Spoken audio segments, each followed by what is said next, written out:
过年时，我与母亲千里迢迢自扬州去了谢家。京都人人笑言，我商贾出身，粗鄙无礼，配他谢家郎君实在高攀。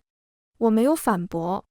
直到宴席上，母亲婉言提起我们的婚事，谢南旭神情淡漠，嘲弄道：“听闻商人重利，1万两还是入我谢家门，你选。”所有人都笃定我会选后者，却不想我缓缓开口：“1万两，1万两都够我回扬州招赘婿了。”大家好，欢迎收看达达听书。谢家是京城的高门大户，到了年关尤其热闹，各大流水宴不间断的摆，各家的千金应邀而来。偌大的庭院里，时而传出说笑声。我与谢家姊妹同坐在一处，她们兀自说着小话，声音说得轻，我听不太清。席上那位谢家表妹林霄云偷偷去我一眼，便与旁边的姊妹笑作了一团，隐约间能听见我的名字，像是在评论我的相貌，还说比不上乔姐姐。我捏着快箸的手不自觉攥紧了，这并非第一回了。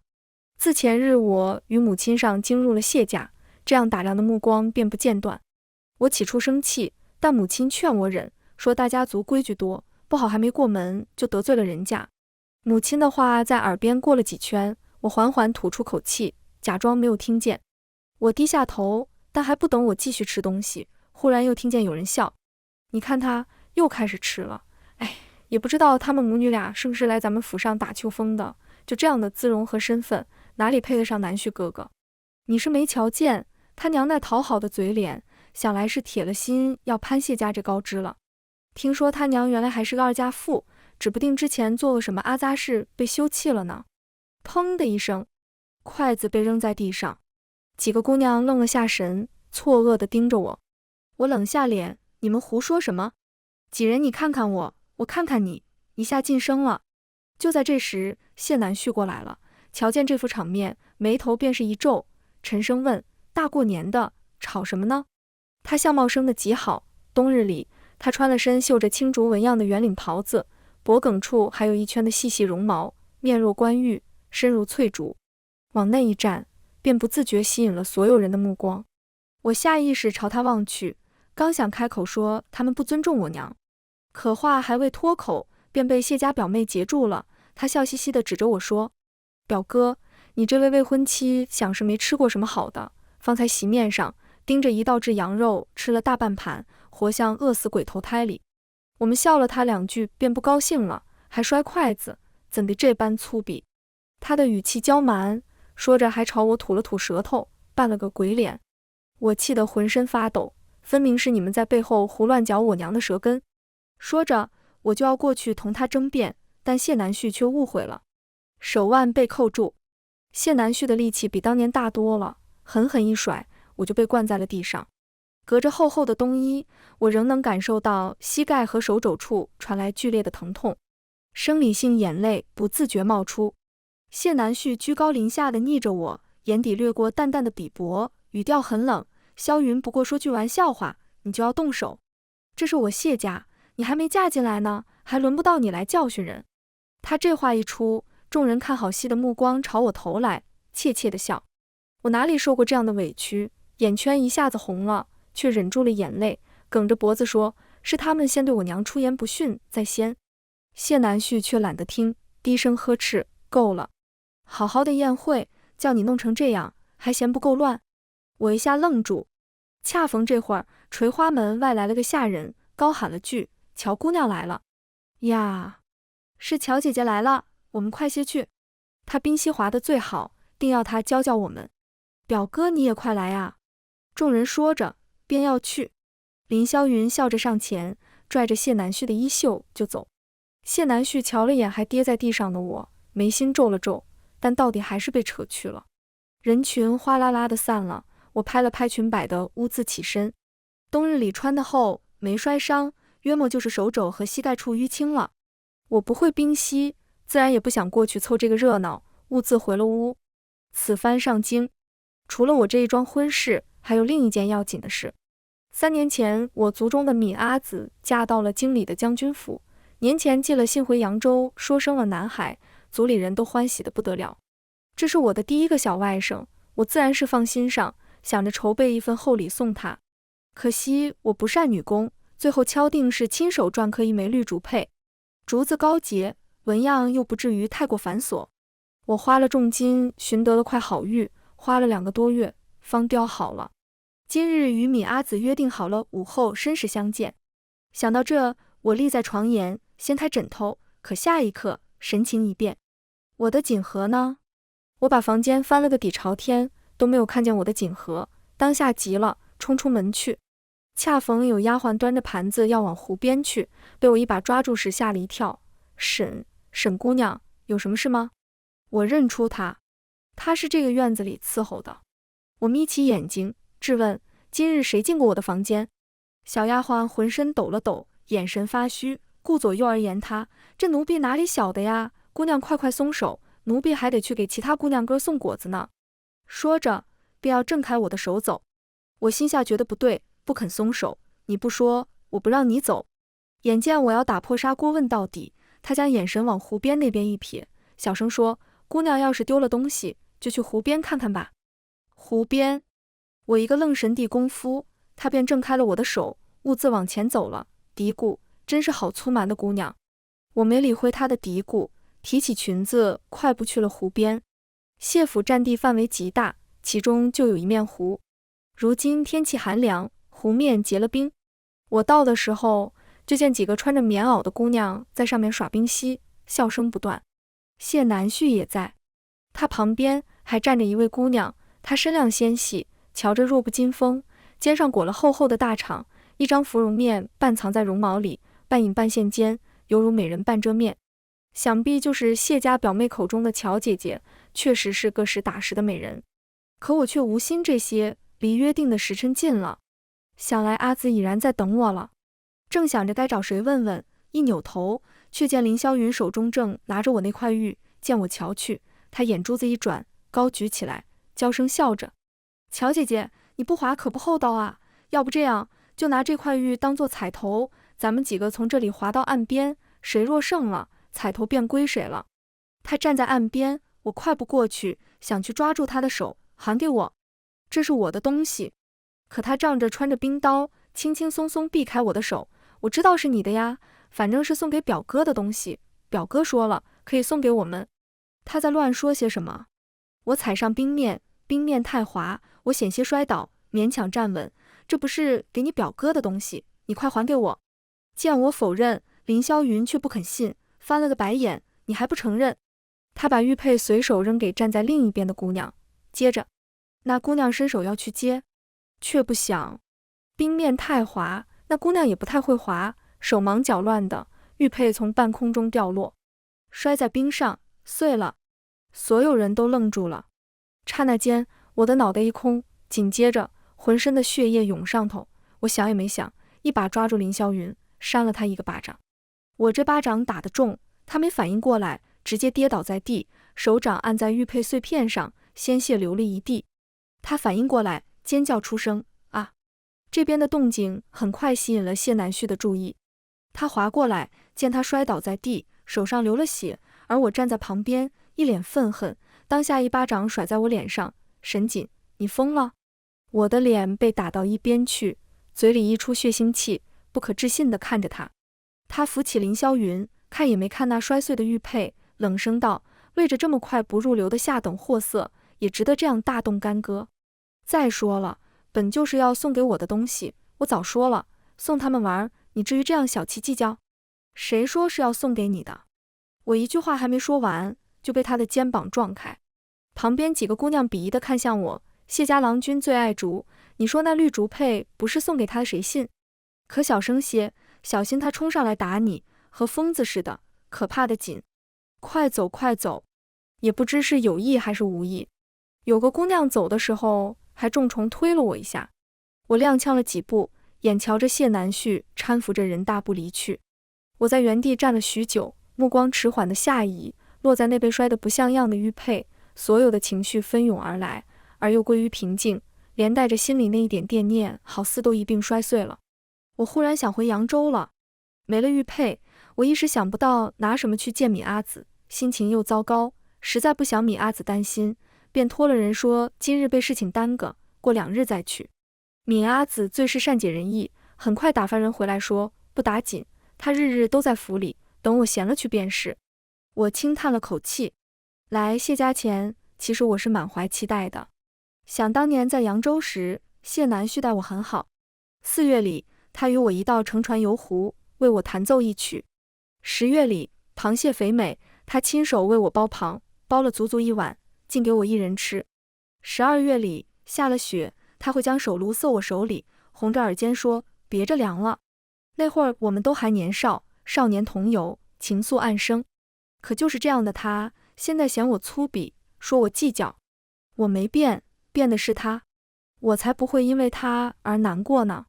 可为什么眼泪控制不住的掉啊？我擦了又擦，暗骂自己不争气。待情绪稍稍平复下来，外间的丫鬟来叫，说谢夫人那边有请。我重新换了身衣裳，收拾好自己，前往主院。出乎我意料的，主院里的人很多，母亲也在，见着我，忙朝我招呼，脸上带着笑容。我不明所以，但还是走到了母亲身边，唤了声母亲。谢南旭立在另一侧，脸上没什么表情，倒是他的表妹暗暗怨恨地瞪了我一眼，带着恶意。我视若罔闻，又朝谢夫人问了好。谢夫人神情不冷不淡地应了声。见我瞧谢南旭，母亲的唇角弯了弯，拍了拍我的手，婉言道：谢夫人，叨扰多日，我便也不藏着掖着了，此番上京，为的便是我这女儿的婚事。当年谢父上在扬州当官时，因为清廉，家产绵薄，谢南旭病重，是我家不知花了多少银子治好了他的病。本也只是举手之劳，可见我俩有意，两家便定下了亲事，也算作报答。我抿紧了唇，下意识抬头看谢南旭。男人眉眼淡漠，闻言轻审了声，锐利的目光扫过我，嘲弄道：听闻商人重利，1万两还是入我谢家门，你选。这话一出，满座皆惊，将银子和婚事挂钩，摆明了是在羞辱，怕是在给凌霄云出气。我的瞳孔微缩，心脏处泛出细细密密的疼，指尖不自觉掐入掌心。谢母稍稍讶然，随后便低头呷了口茶，并不言语。我娘脸上的笑容瞬间褪去，四周嘲讽看好戏的眼神几乎要将我们淹没。娘的脸色一白，下意识攥紧了我的手。倒是凌霄云嘀咕了句：那她肯定要嫁给表哥啊，用脚趾头想都知道。这话点醒了其他人，不过就是一句嘲讽的话罢了。谁会放弃嫁入谢家高门的机会？众目睽睽之下，我盯着谢南旭，在他冷然的目光里，眼睛眨了又眨，到最后缓缓开了口：我选1万两。1万两都够我回扬州招个赘婿了。话音落下，男人的眼神却陡然变了。谢南旭的瞳孔放大，定定地看向我，脸色一下难看下来。可我却视若罔闻，很认真地说：全部都要银票吧，方便带。这下谢夫人不淡定了，拍了下谢南旭，转头朝我娘说：孩子胡乱说话，你别介意，这门婚事我们家是认的。我娘张了张口，还没说话，就被谢南旭打断了。好啊，要银票是吧？说罢，他看向谢夫人，气笑了。母亲，当年定亲不过是口头之约，做不得数，不如就给了这1万两，当做还了当年的救命之恩。阿旭，谢夫人犹豫半晌，为难地看向我们，却命管家取了银票过来。如今的谢家家大业大，自然不差这笔银子。在众人瞠目结舌的目光里，我坦然收下装着银票的匣子，挽住我娘的手：娘，走吧。我娘欲言又止，可在人前到底是什么话也没说，叫上家仆与我一道出了谢家。冬日里天黑得快，下了薄薄的雪，灯笼黄，雪花白，交相辉映。马车早已备好，我捧着匣子，吩咐人去了珍品阁。马车内四下无人，母亲话未言，便先是叹了口气。我原以为他会怪我舍了这桩婚事，却不想他附上我的手背。也好，也好，谢家人不是好相与的，咱们没那么多心眼子，也不想和人家斗。你要银子是对的。我怔住，再也忍不住，将今日的事一股脑说了，在人前忍着没掉的眼泪，在娘亲面前如涨了潮一般，停都停不下来。娘原来是个好脾气，听后直扒拉马车，给我停下。娘去找那个白眼狼算账。我拦住他，算了。谢家家世轩赫，我们只是商贾人家，哪里斗得过？能拿了好处走，便算好的了。一想到怀里揣着巨款，我的心情好了些，花了100两，在珍品阁里打造了一枚金锁，又在客栈住了一夜。等到第2日，便与母亲一道去将军府看望闵阿紫。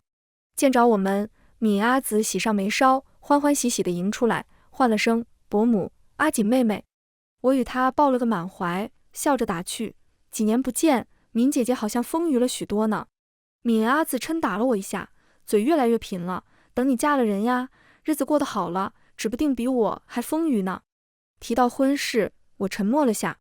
闵阿紫知道我此番上京是要嫁谢家的，打心底里替我高兴，说那谢家郎君才华出众，年纪轻轻考取了功名，是少有的青年才俊。这会儿提到婚事，见我和娘脸色微变，笑容顿了下，没再继续问，只拉了我的手进屋去看小外甥。来来来，瞧瞧他，可调皮了。小小的人儿在摇篮里睁着圆溜溜的眼睛盯着我们瞧，粉雕玉琢的，实在可爱。我的心一下软了，伸手摸了摸他的小脚，惊呼：好小呀！闵阿紫笑出声：你小的时候也是那么小的。我嘿嘿的笑，可回头看了一圈，却不见其他人，不由得问：将军不在府中吗？怎么连伺候的人都那么少？一听这话，闵阿紫脸上的笑也淡了下来。母亲担忧地看向他，可是出了什么事？闻言，他连连摆手，勉强笑道：不是的，也不是什么大事，只是边疆不稳，将军去前线了，家里也用不着那么多人，想来也快回来了吧。我与母亲对视一眼，也知事情并不如闵阿紫说的那般简单。老将军去得早，老夫人一心吃斋念佛，什么事也不管，闵阿紫一人掌管偌大家业。眼下夫君去了战场，他日日担惊受怕，想必日子不好过。气氛一下沉寂下来。为了缓和气氛，我将金锁拿出来，递给闵阿紫，这是我给外甥准备的见面礼，阿紫你先替他收下吧。这怎么使的？这般贵重。闵阿紫摆手，我强塞到他手里，这是我这做姨的一点心意，你可不能推拒。我都这般说了，他这才收下。看过外甥，又吃过饭，母亲有些累了，便在客房暂歇。我与闵阿紫在屋内闲话家常，忽闻一阵脚步声，闵阿紫绣花的动作一顿，面上浮现喜色，定是将军回来了。说着，他放下帕子，匆匆出门，可在看清来人时，又默默退了进来。我不明所以，行至他身侧，怎么了？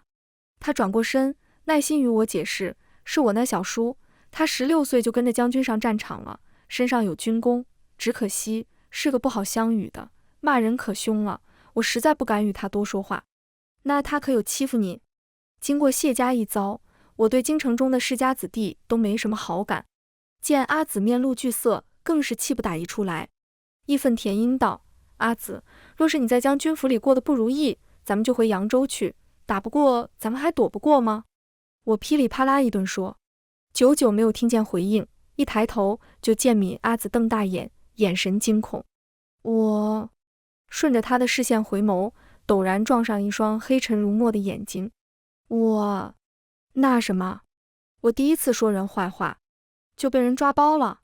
院子外，男人很年轻，约莫20出头的模样，穿着一身墨袍，他身长8尺，面容俊美，一双丹凤眼狭长，微微眯起。我瞧他总觉得眼熟，这人我识得的。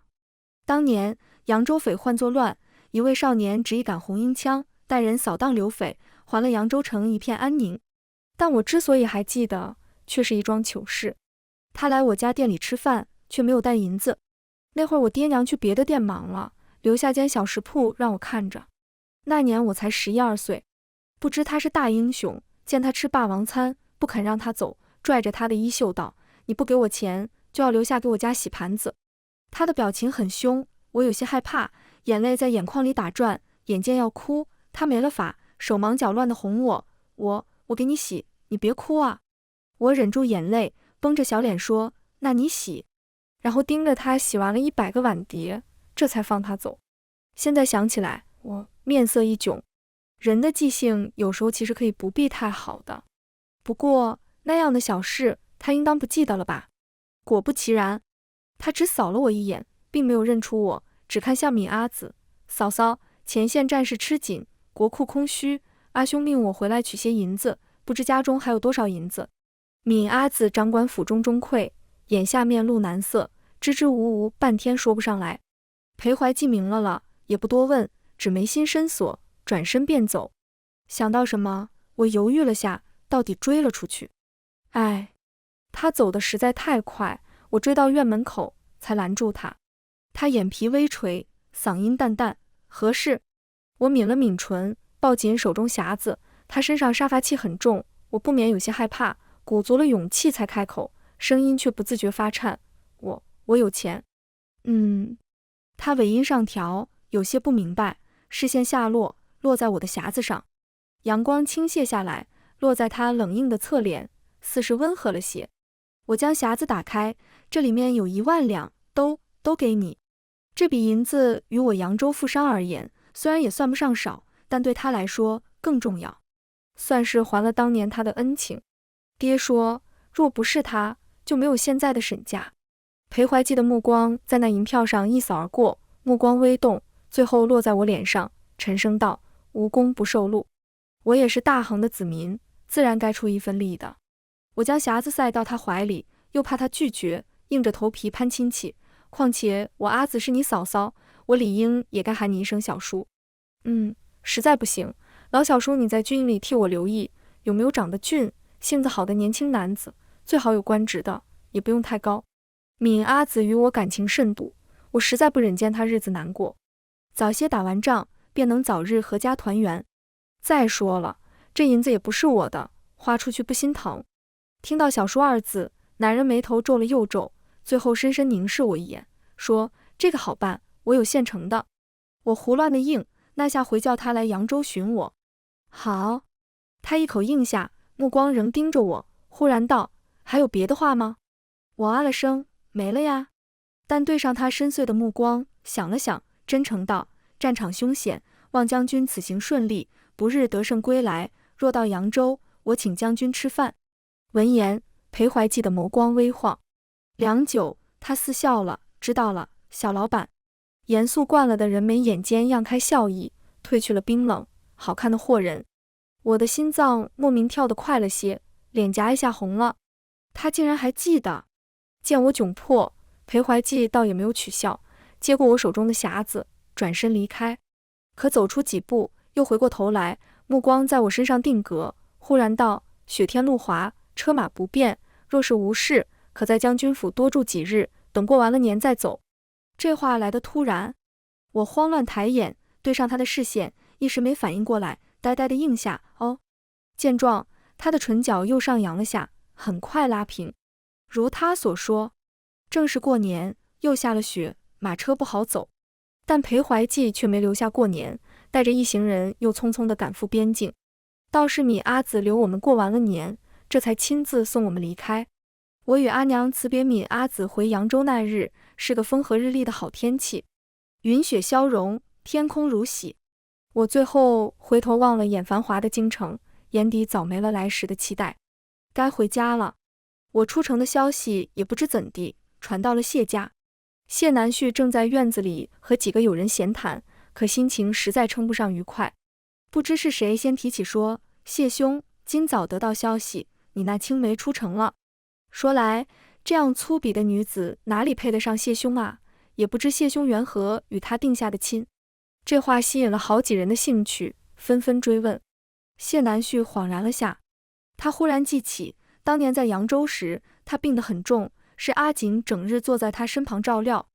他热情开朗，总与他说些扬州趣事。那会儿他觉得他娇俏，也曾心动过。可此番一见，他与阿乔比起来，当真是如萤火之光比之明月之辉。阿乔生的貌美，又是大家闺秀，不是阿锦能比的。如今退了亲，他该高兴才是。可不知为何，他的心底却总觉得有些闷。大抵是在他心里，他竟不如1万两，当真是眼皮子浅的商贾之女。亏他这些时日还觉得那日有些失礼。思及此，他的语气漠然，他性子粗鄙，本就并非良配，当初不过是长辈们的一句戏言罢了。友人们顿时笑开了。谢南旭遥遥望向城外的方向，等回了扬州，以他之资，怕是也只能驾驭走卒商贩草草一生了吧。3个月后，我回到了扬州，阿娘与爹爹说了谢家之事。阿爹从最初的愤怒，到最后平复情绪，安慰我说，咱们阿锦那么好的姑娘，不愁嫁不愁嫁。可扭头，他就在扬州城里替我挑郎君，可来来回回，总没有合适的，急得他日日挠头，险些秃了。我倒是不在意，嫁人嘛，总得看缘分。只是没想到，等到第2年入夏的时候，阿爹笑盈盈的回来，说给我找到了一门好亲事。什么亲事？阿爹神神秘秘的笑了笑，是个好的，婆家也好相处，过几日你就能见着啦。我不明所以，但也没太放在心上。近日扬州城多匪患作乱，流民变多了。不过好在今年收成还算好，我与阿娘舍粥彭施粥做善事。等到粥盆见底，我们正要收摊，却没想到那些没轮到的人扑上前就抢。慌乱间，我被人推搡在地，小腿被踩了一脚，剧烈的疼痛袭来，我下意识往外爬。可下一刻，忽闻一道破空声，一支箭矢射在木柱上。变故来得突然，还在乱抢的流民一下就顿住了。我抬头去看，只见男人一身盔甲，利落地翻身下马，嗓音很沉，退开。他一身煞气，人群畏惧地让出一条路来。不过几息功夫，裴怀济就行至我跟前，深沉的目光掠过我脏污的裙摆，眉头皱了下，蓦地，他弯下身，将我打横抱起来。我的身子忽然腾空，下意识搂住他的脖子。阿娘震惊地瞪圆了眼睛，但碍于人多，没多问。被众人围观着，我不免有些羞窘。小叔，你快把我放下，我能走。就在这时，裴怀济开了枪，语气硬邦邦的，你受了伤？他一路送我去了医馆。一路上，我才发现跟在他身后有好些年轻副官，这才想起他应是来兑现当日诺言的，只是来得不巧，正好遇上我受伤。我偷偷拿目光去那些年轻副官，相貌虽算不得1等1的俊，但眉目清朗，又有着一股子正气，只是不晓得品行如何，若是合适，相处一番也不是不行，也好过阿爹总为我的婚事发愁。正想到此处，小腿处忽然被握了下，我疼得嘶了声，回过神来，低下头，就见裴怀济正蹲在我旁边，大手握住我的小腿，见我看去，神情缓和了些，别怕，没骨折。坐堂的大夫见他是个熟手，也没说什么，替我看了伤，敷了药，包扎好后，又匆匆去看下一个病患了。一时间，气氛陷入死寂。我瞧了眼风尘仆仆的他们，想起那日说的，忙道，去我家的客栈吧，我请诸位用饭。几个年轻副官热情好说话，纷纷应下。裴怀济唇线抿了抿，可到底什么也没说。一行人去了客栈，我拄着拐杖，吩咐厨子多做几个菜招待。等吃完饭，我又让掌柜的给他们每人安排了上房。等其他几人上了楼，我与裴怀济面面相觑，实在找不到话，脑子一空，一句话不经思考便脱口而出，小叔，你身边的那几位年轻副官，哪个要与我相看呀？面前男人正襟危坐着，闻言顿了下，眼皮掀起，凝视着我，沉默片刻，吐出一句，他们都已成家了。啊，那便是我误会了。我的脸刷一下红了，羞得恨不能找个洞钻进去。但就在这时，一道声音打断了我的窘迫，哎，这上房还真是不错，不枉费咱们特意来扬州城一趟。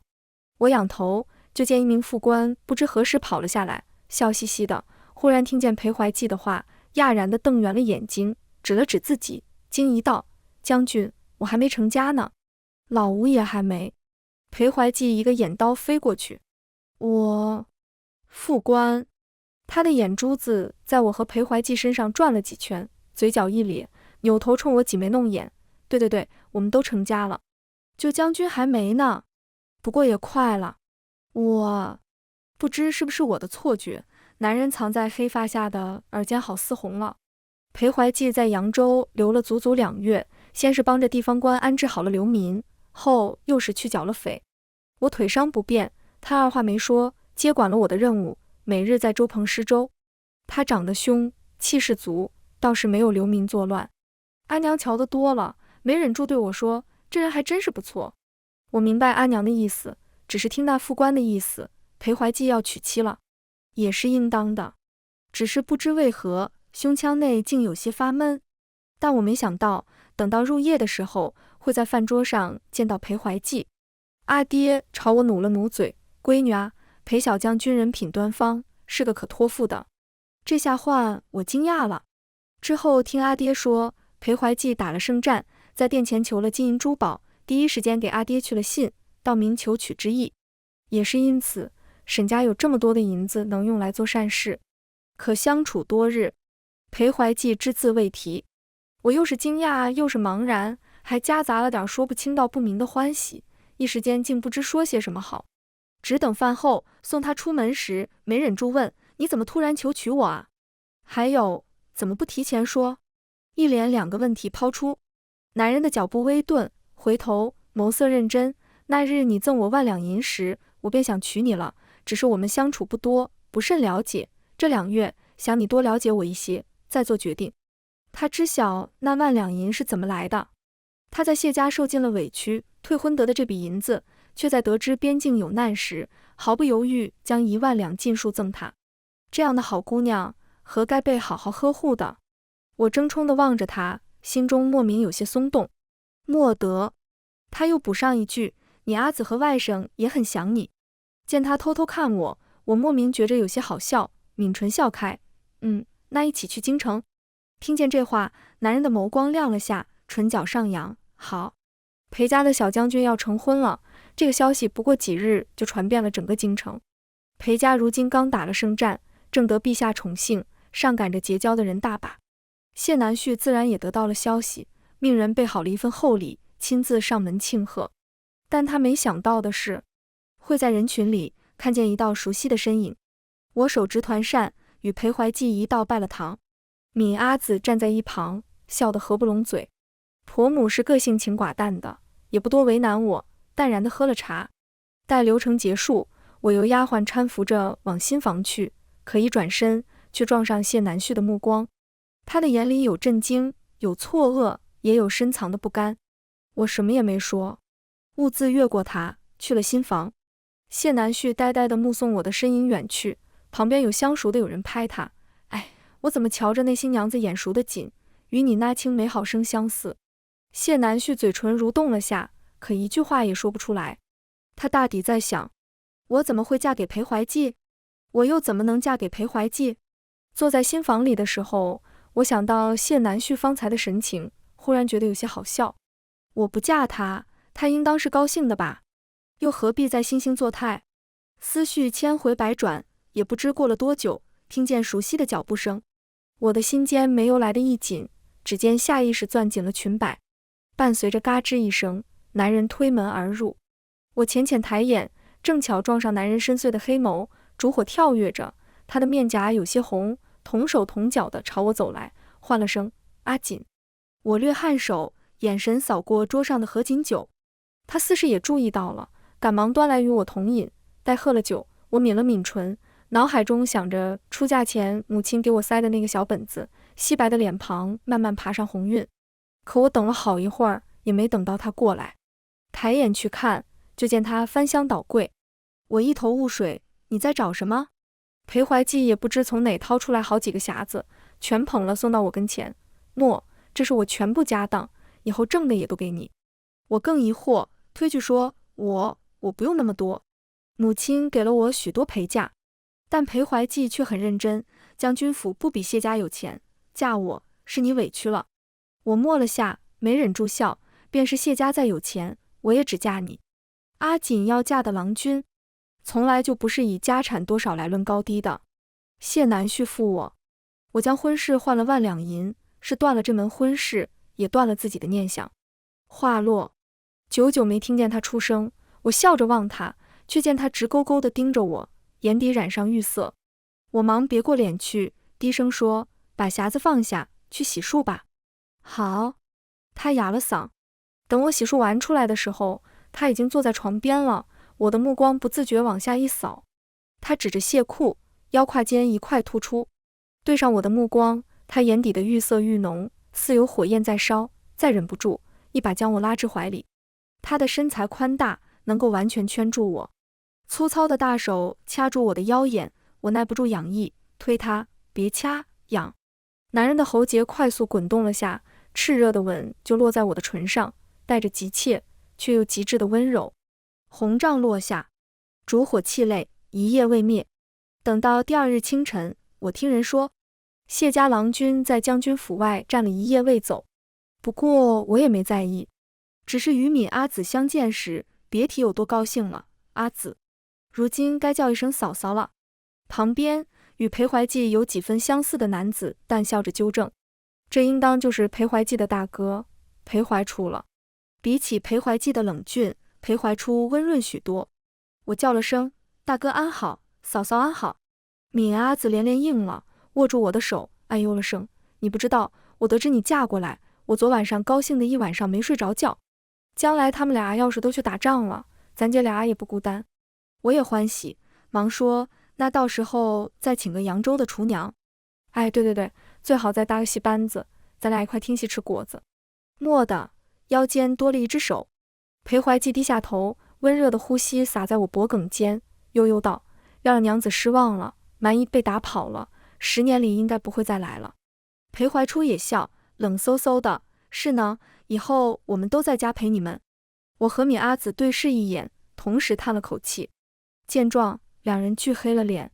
后来，我怀孕7月的时候，听说谢家被查出贪污，谢家满门被抄，判的流放，谢家表妹一家也被牵连。听人说，谢南旭本是与阿乔姑娘定了亲，但查出贪污后，事情还没定性，那许家便第一时间取消了婚约，撇清了关系。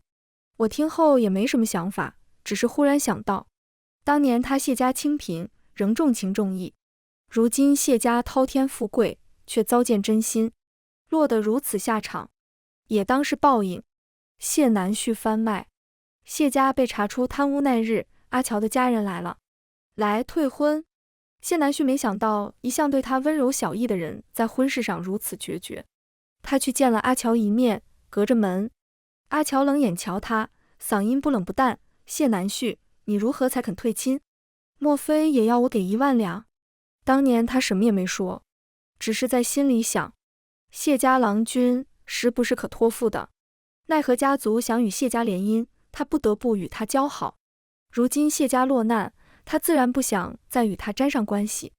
裴家心腹的事他也听说了，那日湖面匆匆一瞥，他只觉那姑娘可怜，被人戏耍，可事后想起，又觉愧疚。若非他亲近谢南旭，那位阿锦姑娘本不必受辱。如今他有了好归宿，他也去送了一份礼，愿他与郎君和和美美。至于谢南旭，自该有他的流放路要走。许家的大门在谢南旭面前关上，许乔的无情让谢南旭想到了当年那个对他不离不弃的沈阿锦，可他辜负了他，余生也终不会再见。全文完，达达听书感谢您的观看，我们下个故事再见。